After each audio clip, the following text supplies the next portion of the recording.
الله وبركاته. الحمد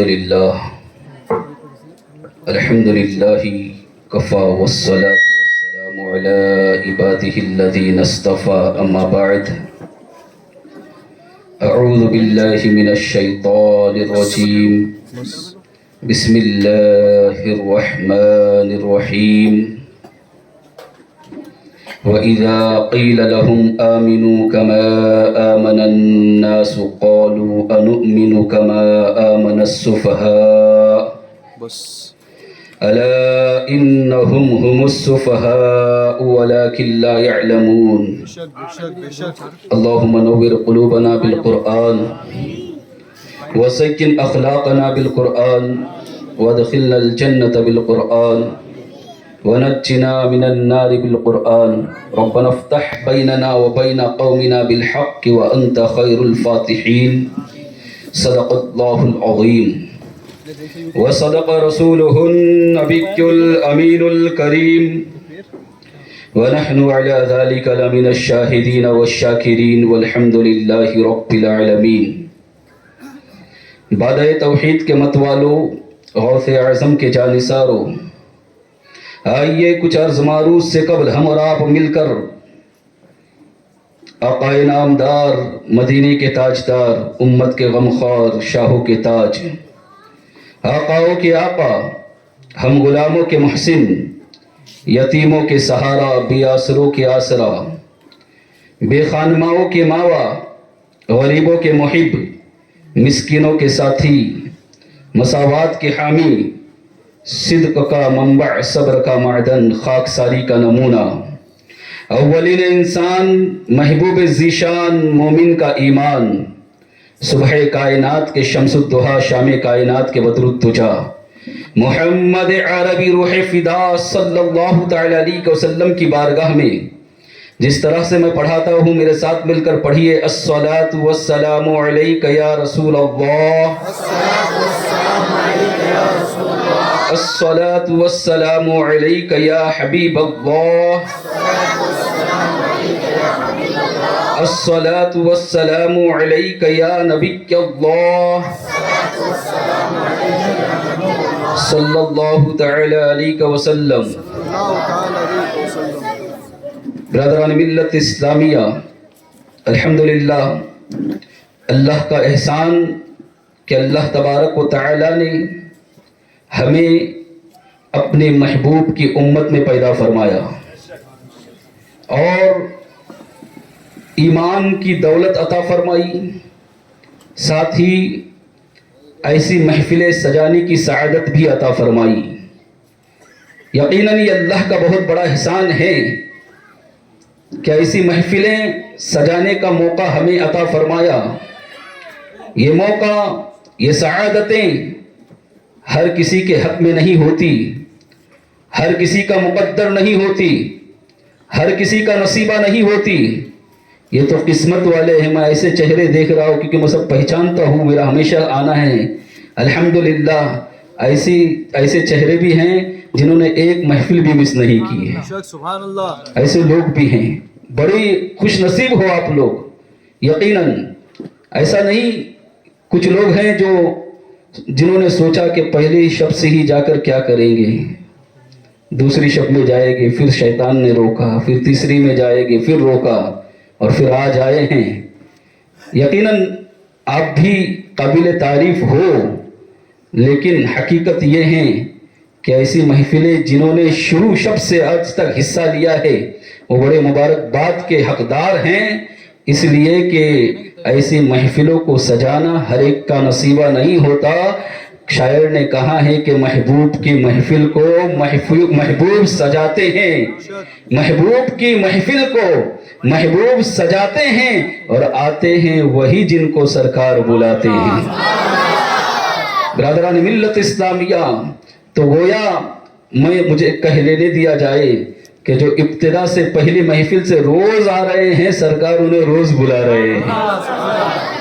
اور میں یہ امید کروں گا کہ ہر سال اس طرح محفلوں کو سجایا جائے اور ہر سال کثیر تعداد میں پہنچا جائے. اس لیے مسلمانوں کے سوچنے کا مقام ہے کہ جنہوں نے کل کا آپ نے بیان سنا اور جنہوں نے نہیں سنا نیٹ پر موجود ہے، دیکھ لینا. میں نے پوری تقریر کے اندر صرف یہی بتایا ہے کہ ہر لمحہ ہر وقت آقا علیہ الصلوۃ والسلام نے آپ کی اور ہماری فکر کی. رات ہو دن ہو، یہ نہیں دیکھا کہ کتنی تھکاوٹ ہے، یہ نہیں دیکھا کہ حالات کیسے ہیں، بس آپ کی فکر اور آپ کی فکر تھی. اگر انہوں نے ہمارے لیے اتنی قربانیاں دی ہیں تو کیا ہم ان کے لیے سال میں ایک مرتبہ 11 یا 12 دن کے لیے ایک 1.5 گھنٹہ نہیں دے سکتے؟ یقیناً دے سکتے ہیں، لیکن شیطان ایسے محفلوں سے روکتا ہے، آنے سے منع کرتا ہے، سستی دلاتا ہے، کاہلی دلاتا ہے. برادران ملت اسلامیہ، آئندہ سال آپ سے امید کروں گا کہ جب بھی یہ محفل سجے گی تو آپ شیطان کو شکست دینا اور ایسی محفل کا حصہ ضرور بننا. برادران ملت اسلامیہ، آج جو آیت کریمہ پڑھا ہوں میں نے، وقت بہت زیادہ ہوا، آخری شب بھی ہے، آپ کو تھوڑا سا بیداری کا ثبوت دینا ہوگا اور سمجھنی ہوگی بات کیا میں عرض کرنا چاہ رہا ہوں، کیونکہ بہت اہم موضوع ہے. قرآن عظیم سے میں ثابت کرنے والا ہوں. ویسے تو الحمدللہ آپ نے ہر تقریر کے اندر دیکھا کہ قرآن کی آیتیں بہت زیادہ آپ کو سنائی میں نے، اس لیے کیونکہ قرآن سے جو بات سمجھائی جاتی ہے دل پر اثر کرتی ہے. برادران ملت اسلامیہ، تو عرض یہ کر رہا ہوں کہ آج کی جو تقریر ہوگی اس میں ہمیں اپنے ایمان کا اور صحابہ کرام رضوان اللہ تعالی علیہم اجمعین کے ایمان کا جو موازنہ ہے، جو فرق ہے، اس فرق کو محسوس کرنا ہے کہ ہمارا ایمان کیسا ہے اور صحابہ کا ایمان کیسا تھا. ان کے ایمان میں اور ہمارے ایمان میں کتنا فرق ہے. آج کی اس تقریر کے اندر جس نے اس فرق کو سمجھ لیا اور پھر ان کے نقش قدم پر چلنے کی کوشش کی تو میں سمجھوں گا کہ ہمارا یہاں پر آنا، یہاں پر جمع ہونا اور تقاریر سننا اور محفلوں کو سجانا، جشن عید میلاد النبی منانا، یہ سب کے سب کامیاب ہو گیا. اور اگر نہیں سمجھے اور اس پر عمل نہیں کیا تو پھر یہ ساری کے ساری چیزیں جو ہیں اس کا ثواب تو ہم کو ملے گا، لیکن جس مقصد سے ہم یہاں حاضر ہوئے ہیں وہ مقصد ہمارا فراموش ہو جائے گا. برادران ملت اسلامیہ، اللہ تبارک و تعالی ارشاد فرماتا ہے وَإِذَا قِيلَ لَهُمْ آمِنُوا كَمَا آمَنَ النَّاسِ، اور ان سے کہا جائے کہ ایسے ایمان لاؤ جیسے صحابہ نے ایمان لائے، آمن الناس جیسے لوگوں نے ایمان لائے. برادران ملت اسلامیہ، یہ کس سے مخاطب ہو کر میرا رب فرما رہا ہے؟ یہ منافقین کی جماعت سے مخاطب ہو کر فرما رہا ہے کہ ان سے کہا جاتا ہے جو تم ایمان لائے ہو یہ ایمان قابل قبول نہیں ہے. اگر ایمان لانا ہے تو اللہ کے میرے محبوب کے صحابہ کی طرح ایمان لاؤ. ناس کی تشریح میں لوگوں نے اور مفسرین نے لکھا ہے کہ یہاں پر صحابہ مراد ہے کہ تمہیں ایمان لانا ہے تو تمہارا ایمان قابل قبول نہیں ہوگا، منافقین کا ایمان قابل قبول نہیں ہوگا، اس لیے کہ تمہارا ایمان میرے محبوب کے صحابہ جیسا ایمان نہیں ہے. وَإِذَا قِيلَ لَهُمْ آمِنُوا كَمَا آمَنَ النَّاسِ، جب ان سے کہا جاتا ہے کہ ایسے ایمان لاؤ جیسے صحابہ نے ایمان لائے تو وہ کہتے قَالُوا أَنُؤْمِنُوا كَمَا آمَنَ السُّفَهَاءُ، ہم ایسے ایمان لائے جیسے بیوقوفوں نے ایمان لایا. معاذ اللہ ثم معاذ اللہ. صحابہ کرام رضوان اللہ تعالی علیہم اجمعین کو ان لوگوں نے بیوقوف کہا. جانتے ہو کیوں بیوقوف کہا؟ آپ کو میں بتاؤں گا کہ کس ایمان کی بات چل رہی تھی، کس طرح کے ایمان کا تذکرہ ہو رہا تھا جس کی وجہ سے منافقین نے انہیں بیوقوف کہا. اللہ تبارک و تعالی فرما رہا ہے کہ ان لوگوں نے کہا قالوا انؤمن کما آمن السفہاء، کہ ہم ایسے ایمان لائے جیسے بیوقوفوں نے ایمان لایا. اللہ تبارک و تعالی فرماتا الا انہم هم السفہاء ولکن لا یعلمون، خبردار وہ بیوقوف نہیں ہے بلکہ بیوقوف تم ہو لیکن تمہیں اس کا شعور نہیں ہے، تمہیں معلوم نہیں ہے. برادران ملت اسلامیہ، اللہ تبارک و تعالی نے بتایا کہ سنو ایمان لانا ہے تو صحابہ کی طرح ایمان لاؤ اور ان کے ایمان کو بیوقوفی نہ سمجھو. برادران ملت اسلامیہ، حقیقی ایمان انہی لوگوں کا ایمان تھا، حقیقی ایمان لانا انہی لوگوں کا ایمان تھا. اور یاد رکھنا، کان کھول کر سن لینا، ذہن خالی زمانے میں میری یہ بات کو محفوظ کر لینا کہ اگر کوئی یہ سوچتا ہے اور یہ سمجھتا ہے کہ ہر کلمہ پڑھنے والا مسلمان ہے، ہر کلمہ کو مسلمان ہے اور ہر کلمہ پڑھنے والا مومن ہے، تو یہ ذہن کے کسی بھی کھانے میں، کسی بھی دریچے میں اگر یہ بات موجود ہو تو اس بات کو اپنے ذہن کے اس دریچے سے نکال دینا، کیونکہ میں نہیں کہتا، قرآن کہتا ہے وَمِنَ النَّاسِ مَن يَقُولُ آمَنَّا بِاللَّهِ وَبِالْيَوْمِ الْآخِرِ، اور وہ لوگ جو اللہ اور آخرت کے دن پر ایمان لاتے ہیں۔ کیسے ایمان لاتے ہیں؟ کلمہ پڑھ کر ہی تو آخرت کے دن پر ایمان لایا نا، اللہ پر ایمان کلمہ پڑھ کر ہی لایا نا۔ قرآن کہتا ہے وَمِنَ النَّاسِ مَن يَقُولُ آمَنَّا بِاللَّهِ وَبِالْيَوْمِ الْآخِرِ، جو لوگ کہتے ہیں کہ ہم اللہ اور آخرت کے دن پر ایمان لائے، وَمَا هُمْ بِمُؤْمِنِينَ، اللہ فرماتا ہے وہ مومن نہیں ہے۔ برادران ملت اسلامیہ، میں نے اپنی طرف سے بات نہیں کہی ہے، قرآن کہتا ہے، اس لیے کہ کچھ لوگ ایسے ہیں جو کلمہ پڑھتے ہیں اور نبی کی عظمت کو جھٹلاتے ہیں، نبی کی تعظیم کو کم کرتے ہیں، نبی کے احترام کو کم کرنے کی کوشش کرتے ہیں، حالانکہ ان کے کم کرنے سے نبی کا احترام کم نہیں ہونے والا، جس کے مقام کو میرے رب نے بڑھایا ہے۔ قرآن فرماتا ہے وَرَفَعْنَا لَكَ ذِكْرَكَ، اے محبوب ہم نے آپ کے رتبے کو بلند کر دیا ہے، ہم نے آپ کے مرتبے کو بلند کر دیا ہے۔ دوسرے مقام پر فرمایا وَلَلْآخِرَةُ خَيْرٌ لَكَ مِنَ الْأُولَىٰ، اے محبوب آپ کی ہر آنے والی گھڑی پچھلی گھڑی سے بہتر ہے۔ برادران ملت اسلامیہ، آج ہم جو میلاد مناتے ہیں، آج جو ہم میلاد کی محفلیں سجاتے ہیں، جو جلوس نکالتے ہیں، کچھ لوگ کہتے ہیں صحابہ نے نہیں نکالا ہے صحابہ نے۔ میں بتاؤں آپ کو، آقا علیہ الصلوۃ والسلام جب اس دنیا میں تشریف لائے، آج ہی میں نے کسی کا اسٹیٹس دیکھا تھا، بہت اچھا اور پیارا لگا مجھے کہ انہوں نے کہا، مفتی صاحب کہہ رہے تھے کہ آقا علیہ الصلوۃ والسلام جب مکہ میں تشریف لائے تو حال یہ تھا کہ مکہ کے اندر اس وقت کوئی بھی مسلمان نہیں تھا۔ کوئی مسلمان تھا آقا جب پیدا ہوئے؟ برادران ملت اسلامیہ، آقا جس وقت تشریف لائے کوئی مسلمان نہیں تھا۔ پھر 40 سال کے بعد نبوت کا اظہار فرمایا اور 40 سال کے بعد مسلمان ہوئے۔ تو اب میں پوچھنا چاہتا ہوں، کچھ لوگ مومن تھے جو حضرت ابراہیم علیہ السلام کے دین پر تھے، لیکن مسلمان میرے آقا کو نبی ماننے والا اس وقت کوئی بھی نہیں تھا۔ برادران ملت اسلامیہ، میں پوچھنا چاہتا ہوں کہ جب کوئی مسلمان تھا ہی نہیں تو پھر میلاد منائے گا کیسے؟ جھنڈے لگائے گا کیسے؟ جلوس نکالے گا کیسے؟ تو پتہ یہ چلا کہ وہاں پر مومن نہیں تھے، اس لیے جلوس نہیں نکالا گیا۔ لیکن جب آقا مکہ سے مدینہ ہجرت کر کے گئے تو لوگوں نے اپنی آنکھوں سے دیکھا کہ جھنڈے بھی لگائے گئے تھے، جن کے پاس جھنڈے نہیں تھے اپنے کپڑوں کا استعمال کر کے جھنڈا بنا کر آقا کا جلوس بھی نکالا گیا اور آقا کا میلاد بھی منایا گیا۔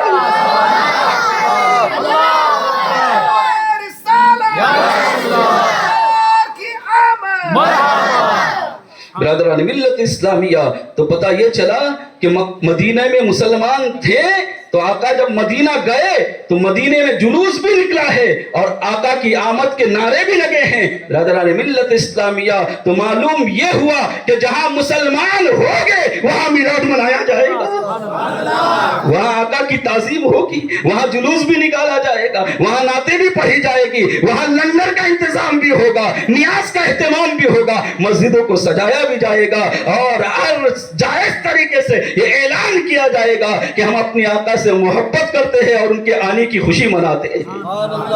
برادران ملت اسلامیہ، تو میں عرض یہ کر رہا تھا کہ ان لوگوں سے کہا کہ ایمان لاؤ ایسے جیسے صحابہ نے ایمان لائے۔ برادران ملت اسلامیہ، یاد رکھنا، ہر کلمہ پڑھنے والا اگر مسلمان ہوتا تو اللہ تبارک و تعالیٰ نے ایک مقام پر تو یوں بھی فرمایا اذا جاءك المنافقون قالوا نشهد انك لرسول الله والله يعلم انك لرسول والله يشهد ان المنافقين لكاذبون۔ اللہ فرماتا ہے یا رسول اللہ، وہ منافق آپ کے پاس آتے ہیں نا، وہ کہتے ہیں کہ ہم اللہ پر ایمان لائے اور آپ اللہ کے رسول ہیں، لیکن اللہ فرماتا میں گواہی دیتا ہوں کہ وہ لوگ منافق ہیں، وہ لوگ جھوٹے ہیں۔ اب کلمہ پڑھنے سے اگر ایمان کا تعلق ہوتا تو منافقین تو کلمہ پڑھتے تھے، منافقین جو تھے وہ تو نماز بھی پڑھتے تھے، منافقین زکوٰۃ بھی ادا کرتے تھے، منافقین حج کے لیے بھی جاتے تھے، منافقین روزے بھی رکھتے تھے۔ سب وہ کام جو مسلمان کرتے تھے، جو صحابہ کرتے تھے، وہ سارے کے سارے کام منافق کرتے تھے۔ برادران ملت اسلامیہ، سب کرتے تھے، نماز روزہ سب کچھ کرتے تھے، یہاں تک کہ جانتے ہو مال غنیمت حاصل کرنے کے لیے جہاد میں بھی جاتے تھے، جہاد میں بھی شرکت کرتے تھے، یہ منافقین تھے۔ لیکن اللہ فرما رہا ہے منافقین سے وَإِذَا قِيلَ لَهُمْ آمِنُوا تمہارا ایسا ایمان چلنے والا نہیں ہے، تمہارا ایسا ایمان قابل قبول نہیں ہے۔ ایمان لانا ہے تو ایسے ایمان لاؤ جیسے میرے صحابہ نے ایمان لایا، جیسے میرے محبوب کے صحابہ نے ایمان لایا، اللہ کے رسول کے صحابہ نے ایمان لایا۔ وہ کس بات پر ان لوگوں نے کہا کہ قولوا نؤمن کما آمن السفہاء، کہ ان لوگوں جیسا ایمان جو بیوقوف ہے، بیوقوف کس بات پر کہا تھا؟ کبھی غور کیا کہ نماز پڑھنے والوں کو انہوں نے بیوقوف کہا تھا، کہ روزہ رکھنے والوں کو بیوقوف کہا تھا، کہ حج کرنے والوں کو بیوقوف کہا تھا؟ نہیں، یہ ساری چیزیں تو وہ بھی کرتے تھے۔ پھر بیوقوف کس بات پر کہا تھا؟ بیوقوف کس وجہ سے کہا تھا؟ برادران ملت اسلامیہ، ماننا پڑے گا کہ صرف ایک ایسی چیز تھی، ایک ایسی دولت صحابہ کے پاس تھی جو ان کے پاس نہیں تھی۔ وہ دولت کوئی اور نہیں، وہ عشق رسول کی دولت تھی، وہ دیوان کے رسول کی دولت تھی، محبت رسول کی دولت تھی۔ ایسی دولت تھی کہ جس کے بارے میں ان لوگوں نے کہا کہ ایسے ایمان لائے جیسے بیوقوف ایمان لائے۔ کیا تھا؟ یہاں پر ایک روایت کے مطابق مفسرین کہتے ہیں کہ آمن الناس سے مراد حضرت ابو بکر صدیق رضی اللہ تعالیٰ عنہ ہے۔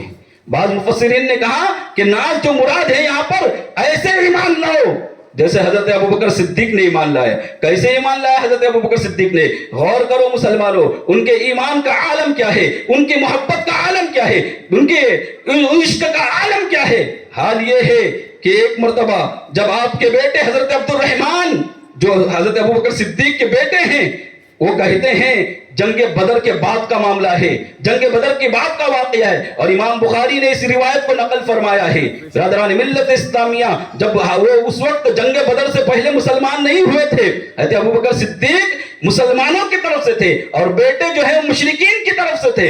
برادران ملت اسلامیہ، اور پھر جب اسلام قبول کیا حضرت عبد الرحمن بن عوف رضی اللہ تعالیٰ عنہ نے، تو آنے کے بعد ایک دن بیٹھے ہوئے تھے، حضرت ابو بکر صدیق رضی اللہ تعالیٰ عنہ سے کہتے ابا حضور ایک مرتبہ معاملہ ایسا ہوا کہ جب آپ میدان بدر میں تھے نا تو آپ اور میں آمنے سامنے تھے، اور ان قریب میری تلوار صرف چلنے کی دیری تھی، اتنی دیری میں آپ کا سر میں سر سے تن سے جدا کر کے رکھ دیتا، سر قلم کر کے رکھ دیتا، صرف تلوار چلانے والا تھا لیکن باپ کا لحاظ رکھا، باپ کا پاس رکھا۔ اے میرے والد محترم، اگر میرے والد آپ نہ ہوتے تو میں تلوار چلا کر جو ہے آپ کا سر قلم کر دیتا۔ اتنا سننا تھا کہ حضرت ابو بکر صدیق رضی اللہ تعالیٰ عنہ کہتے ہیں عبد الرحمن بیٹے تو یہ کہتا ہے کہ اس وقت تو نے باپ کا خیال کیا، اس وقت باپ کا لحاظ کیا، باپ کا پاس رکھ کر تو نے میرا سر قلم نہیں کیا۔ سننا بھی کان کھول کر، اگر اس وقت میدان بدر میں یہ ہوتا کہ میری تلوار ہوتی اور تو میری تلوار کے نیچے آتا تو میں ایک لمحے کے لیے بھی نہیں سوچتا، ایک لمحے کے لیے بھی نہیں فکر کرتا کہ میرا بیٹا ہے، اس لیے کہ تو اس وقت نبی کا مخالف بن کر آیا تھا، اور جو نبی کا مخالف ہے وہ میرا بیٹا ہی کیوں نہ ہو، وہ میرا نہیں ہو سکتا۔ میں چشمے جرن میں تیرا سر تن سے جدا کر کے رکھ دیتا۔ برادران ملت اسلامیہ، پتہ یہ چلا کہ انہوں نے جس چیز کو دیوانگی کہا تھا، جس چیز کو بیوقوفی کہا تھا، وہ کوئی اور چیز نہیں ہے، وہ یہی ہے کہ اس دنیا میں سب سے زیادہ اگر کسی سے محبت کی جانا چاہیے تو آقا علیہ الصلوۃ والسلام کے ذات اقدس سے محبت کرنی چاہیے۔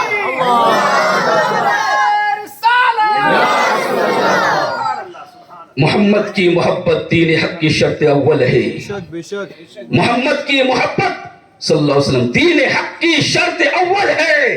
اگر اسی میں ہو اگر خامی تو سب کچھ نامکمل ہے، سب کچھ نامکمل ہے، کچھ نہیں لے کر جاؤ گے۔ یاد رکھنا مسلمانوں، اگر محمد صلی اللہ علیہ وسلم کی محبت سینے میں نہیں ہے، عشق رسول کا جذبہ سینے میں نہیں ہے، محبت رسول اگر دل میں نہیں ہے تو پھر اس دنیا کے اندر آنا آپ کا بیکار ہے اور کچھ بھی نہیں لے کر جاؤ گے۔ اس لیے کہ اس کائنات میں سب سے زیادہ اگر کوئی حقدار ہے ہماری محبت کا تو آقا علیہ الصلوۃ والسلام کی ذات اقدس ہے، اللہ کے رسول صلی اللہ علیہ وسلم کی ذات اقدس ہے، اور بخاری شریف کی حدیث اس پر گواہ ہے۔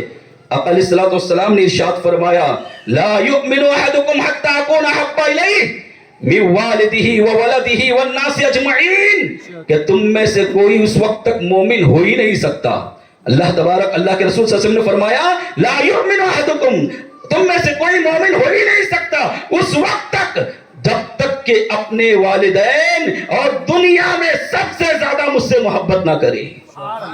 پتہ یہ چلا کہ ہم اب آج اپنے ایمان کا جائزہ لیں کہ ہم آقا سے اتنی محبت کرتے ہیں، اپنی ذات سے زیادہ، اپنی اولاد سے زیادہ، اپنے مال سے زیادہ، اپنے سب کچھ سے زیادہ اگر نہیں کرتے تو پھر ہم کامل مومن نہیں ہیں۔ یاد رکھنا مسلمانوں، کامل مومن بننے کے لیے محاسبہ کرنا ہوگا کہ ہمیں اپنے کائنات کے اندر اپنے والدین، اپنے بیٹے، اپنے باپ اور رشتہ داروں میں سب سے زیادہ اگر کسی سے محبت کرنی ہے تو اللہ کے رسول صلی اللہ علیہ وسلم سے محبت کرنی ہے۔ جبھی ہم کامیاب ہوں گے، جبھی سچے مومن کہلائیں گے۔ اس وقت تک ہم سچے مومن نہیں کہلوائیں گے جب تک کہ ہم سب سے زیادہ محبت آقا علیہ السلام کی ذات سے نہ کریں۔ اور یہی وجہ ہے کہ ایک مرتبہ جب آپ نے یہ حدیث سنائی نا تو حضرت فاروق اعظم رضی اللہ تعالیٰ عنہ وَإِذَا قِيلَ لَهُمْ آمِنُوا كَمَا آمَنَ النَّاسُ کی تشریح میں، تفسیر میں علماء نے یہ بھی لکھا ہے کہ ایسے ایمان لاؤ جیسے حضرت عمر فاروق نے ایمان لایا۔ کس جیسا ایمان؟ پہلے کہا حضرت ابو بکر جیسا ایمان لاؤ، پھر کہا مفسرین کہتے ہیں کہ ایمان لانا ہے تو حضرت عمر فاروق رضی اللہ تعالیٰ عنہ جیسا ایمان لاؤ۔ تو حضرت عمر فاروق رضی اللہ تعالیٰ عنہ نے جب یہ سنا نا تو اپنا محاسبہ کیا۔ آج بھی آپ اپنا محاسبہ کرو، میں بھی کروں گا انشاءاللہ، کہ ہمارے دل میں آقا علیہ السلام سے سب سے زیادہ محبت ہے نہیں۔ حضرت عمر فاروق رضی اللہ تعالیٰ عنہ سوچ میں پڑ گئے کہ میں آقا سے سب سے زیادہ محبت کرتا ہوں یا نہیں۔ اپنے اولاد کے بارے میں سوچا تو فرمایا ہاں، اولاد سے زیادہ ہی آقا سے محبت کرتا ہوں۔ برادران ملت اسلامیہ، رشتہ داروں کے بارے میں سوچا، کہا کہ ہاں میں رشتہ داروں سے زیادہ آقا سے محبت کرتا ہوں۔ یہی وجہ ہے نا کہ جنگ بدر میں اپنے سگے ماموں کا سر قلم کر دیا تھا، یہ ہے فاروق اعظم۔ اور جب قیدیوں کو قید میں لایا گیا تھا نا، جلالی تھے نا، تو کہاں آقا علیہ السلام نے سب سے مشورہ لیا کہ قیدیوں کے ساتھ کیا سلوک کیا جائے؟ تو جانتے ہو فاروق اعظم کا جواب کیا تھا؟ کہتے ہیں کہ یا رسول اللہ صلی اللہ علیہ وسلم، جو جس کا رشتہ دار ہوگا اسی کو قتل کرے گا۔ اللہ اکبر، اس قدر سخت فیصلہ سنایا تھا فاروق اعظم نے۔ لیکن حضرت ابو بکر صدیق رضی اللہ تعالیٰ عنہ نرم مزاج تھے نا، انہوں نے کہا تھا یا رسول اللہ صلی اللہ علیہ وسلم، قیدیوں سے فدیہ لے کر ان کو رہا کر دیا جائے، ان کو چھوڑ دیا جائے۔ آج یہ آپ کے خلاف جنگ کرنے اس لیے آئے تھے یا رسول اللہ، آپ کو جانتے نہیں تھے، جس دن جانیں گے، جس دن پہچانیں گے، اس دن آپ کے قدموں میں گریں گے۔ اور دنیا نے دیکھا فتح مکہ کے دن، جب صحابہ نے دیکھا کہ ان کا حال، ان مکہ والوں نے دیکھا کہ ان کا حال یہ تھا کہ عنقریب حکم ہوگا، ان کو ایسا لگتا تھا کہ عنقریب اللہ کے رسول حکم دیں گے کہ سب کے سب کا سر قلم کر دو۔ لیکن آقا علیہ السلام نے ایسا کوئی حکم نہیں دیا، بلکہ اس دن ایک نے، کہنے والے نے کہا تھا کہ آج بدلہ لینے کا دن ہے نا، کیونکہ مکہ سے نکالا گیا تھا نا، کتنی اذیتیں دی گئی تھی آقا علیہ السلام کو، وہ جھڑی تک آپ کے جسم پر رکھی گئی تھی، آپ کے راستے میں کانٹے بچھائے گئے تھے، اتنا ستایا گیا تھا، یہاں تک کہ قتل کا ارادہ کیا تھا، اور آقا ہجرت پر مجبور ہو گئے تھے۔ ہجرت کرنے کے لیے آپ آقا علیہ السلام کو مجبور کر دیا گیا تھا۔ برادران ملت اسلامیہ، اتنی اذیتوں کے بعد لوگوں کو تو یہی لگتا تھا، لوگ یہی سمجھ رہے تھے کہ ہمارا کام آج مکمل ہونے والا ہے، اب اس دنیا میں ہم نہیں رہیں گے۔ کسی کہنے والے نے کہا تھا آج بدلہ لینے کا دن ہے، یا الیوم یوم المرحمہ، کہ آج بدلہ لینے کا دن ہے۔ لیکن آقا نے فرمایا یوں نہ کہو، بلکہ یوں کہو کہ آج کا دن تو معاف کرنے کا دن ہے۔ برادران ملت اسلامیہ، اتنا سننا تھا، کہا کہ جو ابو سفیان کے گھر میں پناہ لے گا اس کو بھی معاف کر دیا جائے گا، جو خانہ کعبہ میں پناہ لے گا اس کو بھی معاف کر دیا جائے گا، جو تلوار چھوڑ دے گا اس کو بھی معاف کر دیا جائے گا۔ جب آقا علیہ السلام کی رحمت کا یہ عالم دیکھا نا تو جوک در جوک اسلام قبول کرنے لگے۔ اتنی تعداد میں لوگوں نے اسلام قبول کیا تھا کہ اللہ تبارک و تعالیٰ نے فرمایا اذا جاء نصر اللہ والفتح ورأیت الناس يدخلون فی دین اللہ افواجا۔ برادران ملت اسلامیہ، ان قریب اللہ آپ کو جو ہے، آپ کو اللہ نے فتح نصیب عطا کی، اور آپ دیکھ رہے ہیں کہ لوگ جوک در جوک اسلام میں داخل ہو رہے ہیں۔ تو حضرت ابو بکر صدیق رضی اللہ تعالیٰ انہوں نے منع کیا۔ بہرحال عرض یہ کر رہا تھا کہ فاروق اعظم وہ کہتے ہیں، ان کا معاملہ یہ ہے کہ انہوں نے اس قدر سخت مشورہ دیا تھا، جب انہوں نے اپنا محاسبہ کیا، اپنا جائزہ لیا کہ دیکھو تو صحیح کہ میں اپنی ذات پر حضور کو ترجیح دیتا، یعنی اپنی ذات سے زیادہ حضور سے محبت کرتا ہوں یا نہیں کرتا ہوں۔ اتنا سننا تھا، پھر خیال کیا، بہت ساری باتیں ذہن میں آئی۔ ہم تو جمع خرچی لفظ کی کر دیتے ہیں، جو زبان سے بولنا ہے کہ ہم بہت محبت کرتے ہیں، لیکن حقیقی کردار ہمارا ایسا نہیں ہے۔ انہوں نے غور کیا، مکمل طور پر غور کیا کہ میرے اعمال جو ہے ایسے ہیں کہ میں اپنا آپ بھی قربان کر دوں آقا کے لیے، شاید ان کے دل میں خیال آیا کہ نہیں کہیں نہ کہیں کمی رہ گئی ہے. اللہ کے رسول صلی اللہ علیہ وسلم سچے تھے نا. آقا علیہ السلام کی بارگاہ میں حاضر ہوئے اور عرض کیا یا رسول اللہ صلی اللہ علیہ وسلم اپنے مال سے زیادہ آپ سے محبت کرتا ہوں, اپنے خاندان سے زیادہ آپ سے محبت کرتا ہوں, اپنی اولاد سے زیادہ آپ سے محبت کرتا ہوں, لیکن ابھی اپنے آپ کا فیصلہ نہیں کر پایا ہوں, پتہ نہیں چل رہا ہے. آقا علیہ السلام نے اپنا دست اقدس حضرت عمر فاروق رضی اللہ تعالیٰ عنہ کے سینے پہ رکھا اور فرمایا لا یؤمن احدکم حتی اکون احب الیہ من والدہ ولدہ والناس اجمعین, کہ جب تک کہ وہ مومن ہو ہی نہیں سکتا جب تک کہ اپنے ماں باپ, اپنی اولاد اور دنیا میں سب سے زیادہ مجھ سے محبت نہ کرے. فاروق اعظم کہتے ہیں جیسے ہی سینے پر ہاتھ رکھا دل کی دنیا بدل گئی. میں نے برجستہ کہا یا رسول اللہ صلی اللہ علیہ وسلم اب میری کیفیت یہ ہے کہ اس وقت میں سب سے زیادہ آپ سے محبت کرتا ہوں, یہاں تک کہ اپنی جان سے بھی زیادہ آپ سے محبت کرتا ہوں. تکبیر, رسالہ, میلاد النبی. برادران ملت اسلامیہ, اسی طرح حضرت علی کرم اللہ وجہ الکریم ان سے پوچھا گیا, کیونکہ آمن الناس کی تفسیر میں یوں بھی کہا کہ ایسے ایمان لاؤ جیسے حضرت علی نے ایمان لایا. حضرت علی کرم اللہ وجہ الکریم سے پوچھا گیا کہ یہ بتائیے کہ آپ اللہ کے رسول صلی اللہ تعالی علیہ وسلم سے کتنی محبت کرتے ہو, کتنا عشق کرتے ہو. تو حضرت علی کہتے میری ہی کیا بات پوچھتے ہو, میرے ہی بارے میں کیا پوچھتے ہو, صرف میرا ہی کیا سوال کرتے ہو.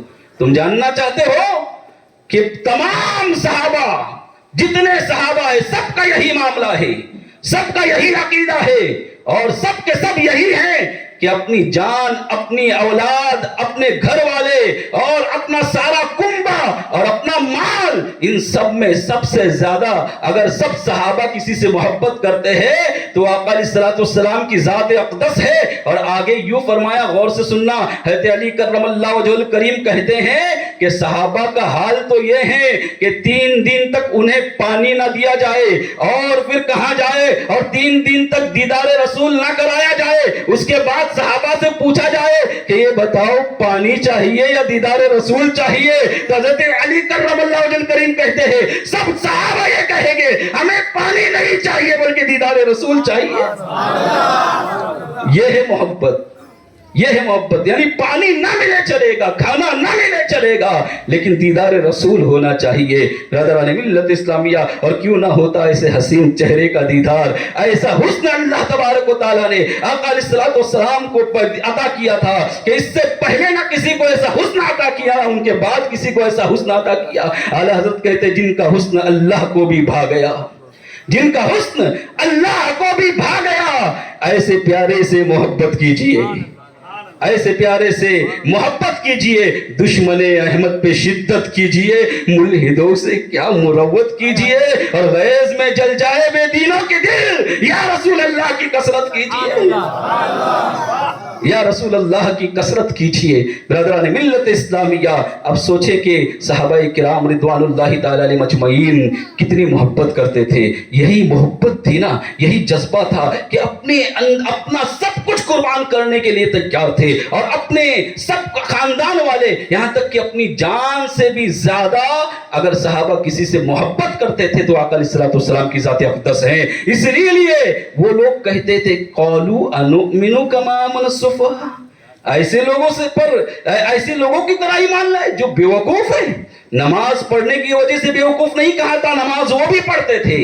بیوقوف اسی دیوانگی پر کہا تھا, اسی دیوانگی کی وجہ سے کہا تھا کہ وہ لوگ بیوقوف ہیں. برادران ملت اسلامیہ, تمام صحابہ کا یہی معاملہ ہے. جانتے ہو عبداللہ بن ابی بہت بڑا منافق ہے, بڑا ستایا مدینے کے اندر اللہ کے رسول صلی اللہ علیہ وسلم کو. منافق تھا, بلکہ رئیس المنافقین جس کا لقب تھا کہ منافقین کا سردار تھا. وہ آقا علیہ السلام کے سامنے تو اچھا بنتا تھا اور پیٹ پیچھے آقا علیہ السلام کو تکلیف دینے والا کام کرتا تھا.